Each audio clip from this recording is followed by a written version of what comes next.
Minha amiga vascaína, tudo bem com você? Eu espero que sim. Eu me chamo Danilo, seja bem-vindo ao canal Sociedade Malta. Hoje, domingo, dia 31 de maio, vamos trazer alguns temas aqui para discutir com você, como por exemplo, CBF e clubes que compõem aí a Comissão Nacional de Clubes querem pedir linha de crédito ao BNDES. Vamos trazer também aqui para você o endividamento desses clubes, né? E também o interesse aí da Juventus, do Felipe Coutinho, tá? E nosso programa aí de renovação de sócios, que chegou à marca de 45 mil sócios já renovados. Então, após a vinheta, nós vamos falar um pouco mais sobre o detalhamento disso, tá bom? Roda a vinheta aí, Diegão.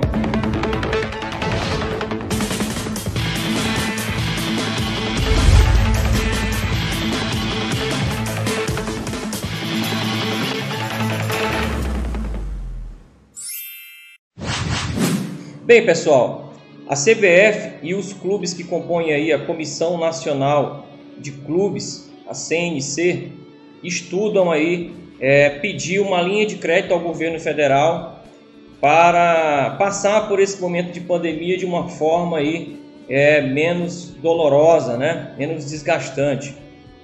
Os clubes se movimentam, inclusive, para criar aí uma associação. O presidente aí do Atlético Mineiro, inclusive, é um dos que mais fala em relação a isso. E a ideia é que a criação desse financiamento junto ao BNDES possa ajudar o clube aí a manter a sua participação aí importante em relação ao PIB nacional e também continuar gerando aí emprego e renda, né, formal ou informal, em relação às pessoas aí que trabalham com futebol. A ideia é manter os empregos e continuar gerando renda, né? Os clubes têm visto aí uma certa resistência dos bancos tradicionais, dos bancos públicos, né? E, na verdade, dos bancos privados, perdão. Os bancos públicos é que seriam usados para o pagamento desse financiamento, e os bancos privados estão um pouco mais resistentes. Haja vista aí todo o histórico, né, de dívidas aí que os clubes brasileiros têm com a União, né? Para você ter uma ideia, no levantamento feito aí pela Valor Econômico, os clubes brasileiros devem mais de 5,3 bilhões para a União, né? A liderança dessa dívida está encabeçada aí pelo Corinthians, que deve aí algo em torno de 737 milhões. O Atlético Mineiro, que é o segundo colocado, deve aí 356 milhões. O Vasco é o terceiro colocado neste ranking, devendo aí 256 milhões, seguido de Botafogo e de Flamengo, né?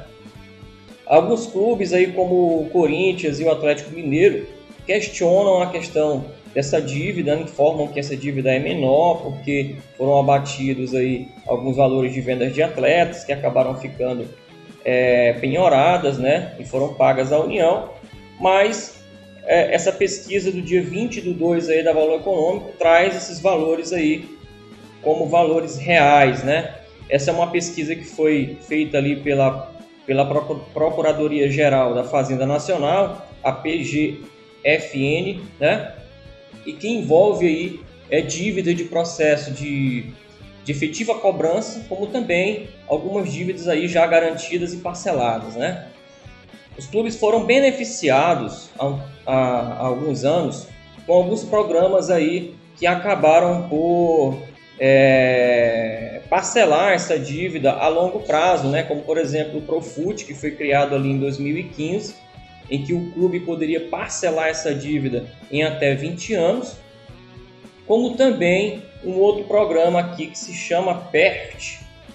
É um programa que também tem como objetivo a redução de dívidas, é um programa que foi criado ali em 2017 e os clubes podem usar desses programas para escalonar a dívida ao longo dos anos, né? Existe aí também em tramitação a proposta, né, de lei para transformar os clubes em entidades sem fins lucrativos, passando eles para clube empresa.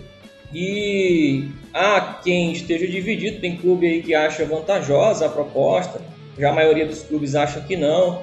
Uma das ideias é que os clubes que estejam aí com dívidas no Profut possam renegociar essas dívidas já como clube empresa. O detalhe é que no Profut o prazo é até 20 anos para o escalonamento dessa dívida, e dentro já do clube empresa o prazo seria aí de 5 anos, e aí tem clube que não está vendo vantagem nisso tudo, né?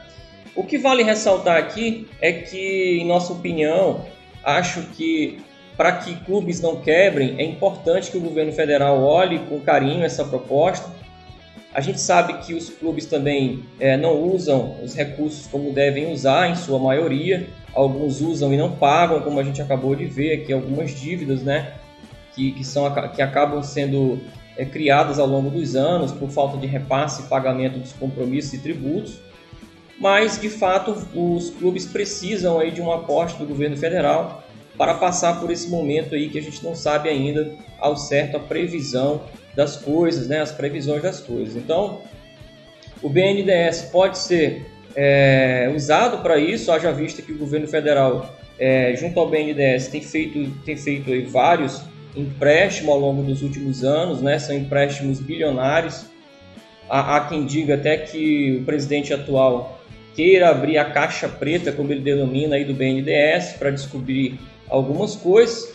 E o BNDES aí hoje tem países aí que estão devendo muito ainda ao banco, né? Para você ter uma ideia, tem 3 países aí que estão no ranking de maiores devedores, como a Venezuela, que na época conseguiu emprestado aí 1,5 bilhão, né? E acabou não pagando nem metade disso.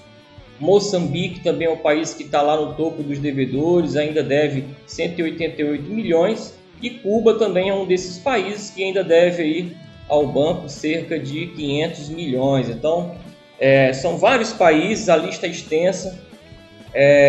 Eu acho que o país tem realmente que ter seus investimentos aí com exportações e obras em que possam trazer retorno, né, a longo prazo aí para dentro do Brasil, mas nós estamos passando por um momento delicado, é hora de olhar realmente para o futebol emprega muita gente, fiscalizar a utilização desses recursos, né, cobrar uma prestação de contas realmente dos clubes para que esse recurso não seja desviado, e aí ajudar os clubes a passarem por esse momento. Os clubes são extremamente importantes para a economia do país, a gente sabe disso, e muitos aí não podem nem pensar em quebrar, né?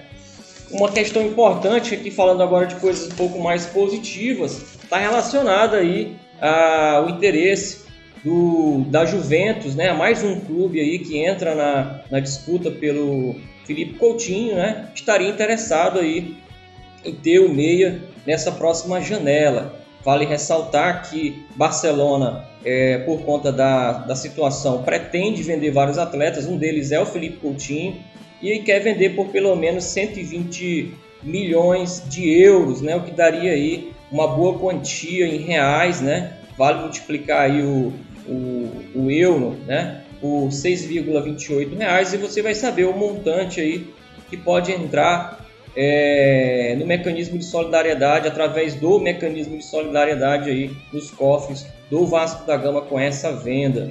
Alguns clubes interessados também são clubes ingleses, como já falamos aqui no decorrer de vídeos do nosso canal, como por exemplo Newcastle, né? O próprio Chelsea também foi um clube que já demonstrou aí interesse. O Liverpool é outro clube que também tem sido muito falado em relação ao interesse em Coutinho. E um outro ponto importante aí, que também está nos ajudando, é a renovação do sócio-torcedor, que já chega à marca de 45 mil sócios renovados. Isso é importante para que a gente consiga honrar certos compromissos, é uma fonte de receita do clube real. Ano passado foi importante, esse ano vai ser também.